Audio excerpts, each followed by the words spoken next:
আসসালামু আলাইকুম। দেশে থাকা প্রবাসী থাকা প্রিয় ভাই বোনেরা সবাইকে রমজান মোবারক। আমি আপনার প্রবাসী বোন। গুরুত্বপূর্ণ একটা লং ভিডিওটা দেখলে আপনাদের সবারই উপকার হবে। প্লিজ অনুরোধ রইল, কষ্ট করে ভিডিওটা দেখে যাবেন। এই টাকার বিষয়ে কিছু কথা।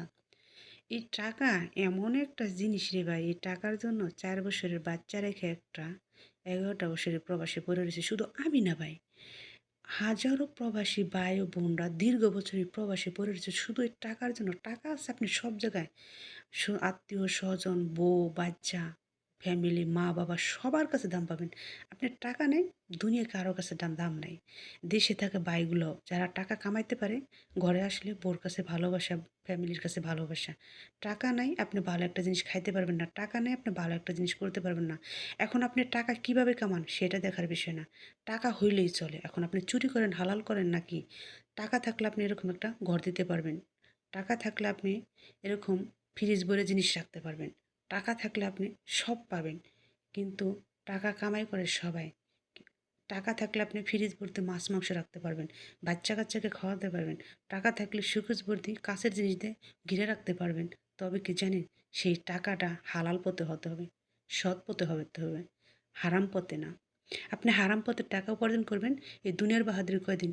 ১ বছর, ২ বছর, ২০ বছর, আর মিলিয়ন এই টাকার হিসেবটা কবরস্থানে দিতে হবে।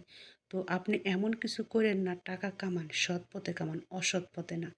আপনি যতটুক পারবেন সৎ পথে অতটুকু আপনি সন্তানের জন্য রেখে যাবেন। অসৎ পথে টাকা কামাই করে আপনিও দোজখের আগে পড়বেন না, দোজখের আগুনে পড়বেন না, আপনি সন্তানদেরকেও জাহান্নামের খাতায় নাম লাগাবেন না।